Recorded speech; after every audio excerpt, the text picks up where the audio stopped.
شروع اللہ کے نام سے جو بڑا مہربان نہایت رحم کرنے والا ہے۔ یاسین، قسم ہے قرآن حکیم کی کہ آپ یقیناً رسولوں میں سے ہیں، راہ راست پر ہیں۔ یہ قرآن غالب آنے والے مہربان کا نازل کردہ ہے تاکہ آپ ایک ایسی قوم کو تنبیہ کریں جس کے باپ دادا کو تنبیہ نہیں کی گئی تھی، لہذا وہ غفلت میں پڑے ہوئے ہیں۔ باتحقیق ان میں سے اکثر پر اللہ کا فیصلہ حتمی ہو چکا ہے، بس اب وہ ایمان نہیں لائیں گے۔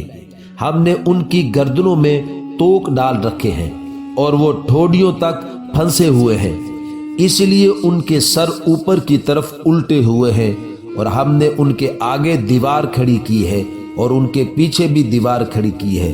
اور ہم نے انہیں ڈھانک دیا ہے، لہذا وہ کچھ دیکھ نہیں پاتے۔ اور ان کے لیے یکساں ہے کہ آپ انہیں تنبیہ کریں یا نہ کریں،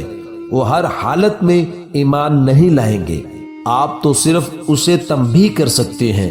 جو اس ذکر کی اتباع کرے اور بن دیکھے رحمان کا خوف رکھے، ایسے شخص کو مغفرت اور اجر کریم کی بشارت دے دے۔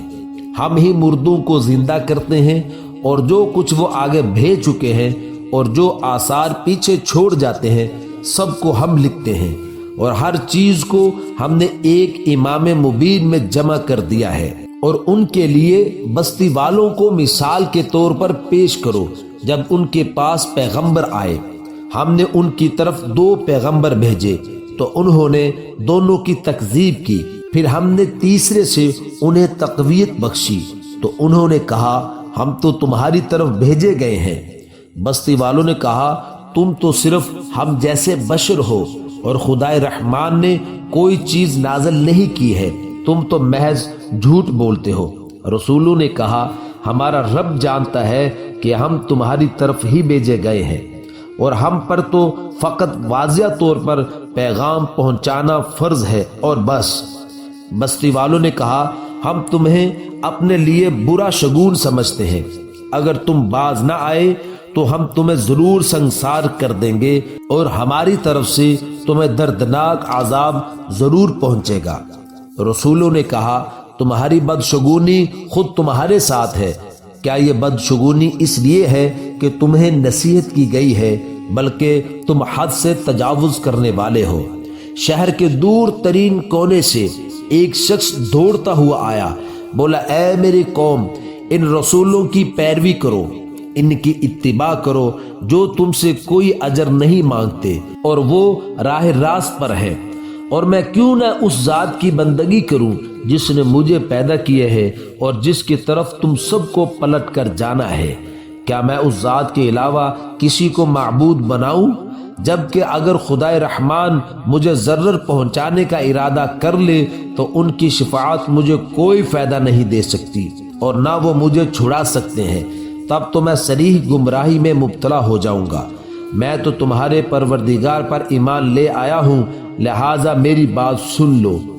اس سے کہہ دیا گیا جنت میں داخل ہو جاؤ۔ اس نے کہا کاش میری قوم کو اس بات کا علم ہو جاتا کہ میرے رب نے مجھے بخش دیا اور مجھے عزت والوں میں شامل کیا ہے۔ اور اس کے بعد اس کی قوم پر ہم نے آسمان سے کوئی لشکر نہیں اتارا، اور نہ ہم کوئی لشکر اتارنے والے تھے، وہ تو محض ایک چیخ تھی، بس وہ یکا یک بجھ کر رہ گئے۔ ہائے افسوس ان بندوں پر جن کے پاس جو بھی رسول آیا اس کے ساتھ انہوں نے تمسخر کیا۔ کیا انہوں نے نہیں دیکھا کہ ان سے پہلے کتنی قوموں کو ہم نے ہلاک کر دیا؟ اب وہ ان کی طرف لوٹ کر نہیں آئیں گے، اور ان سب کو ہمارے روبرو حاضر کیا جائے گا،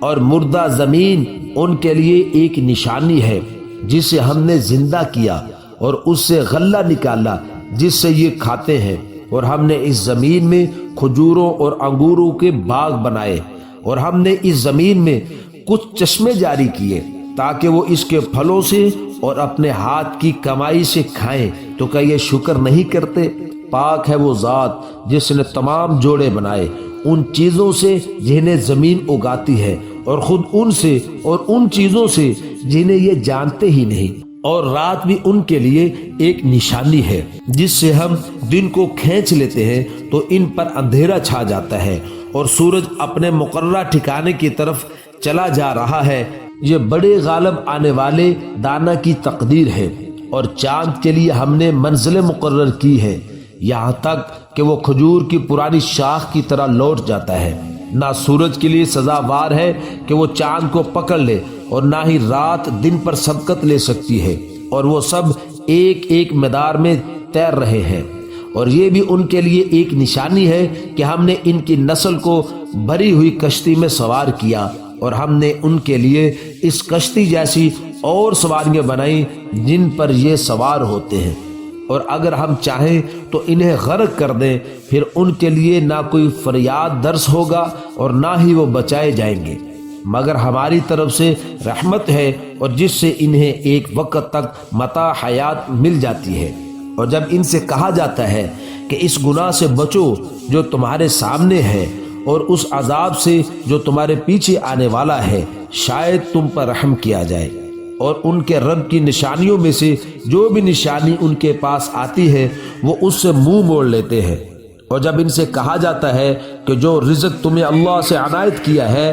اس سے کچھ راہ خدا میں خرچ کرو، تو کفار مومنین سے کہتے ہیں کیا ہم اسے کھلائیں جس کو اگر اللہ چاہتا تو خود کھلا دیتا، تم بس سریح گمراہی میں مبتلا ہو۔ اور وہ کہتے اگر تم سچے ہو تو بتاؤ یہ وعدہ قیامت کب پورا ہوگا۔ در حقیقت یہ ایک ایسی چیخ کے منتظر ہے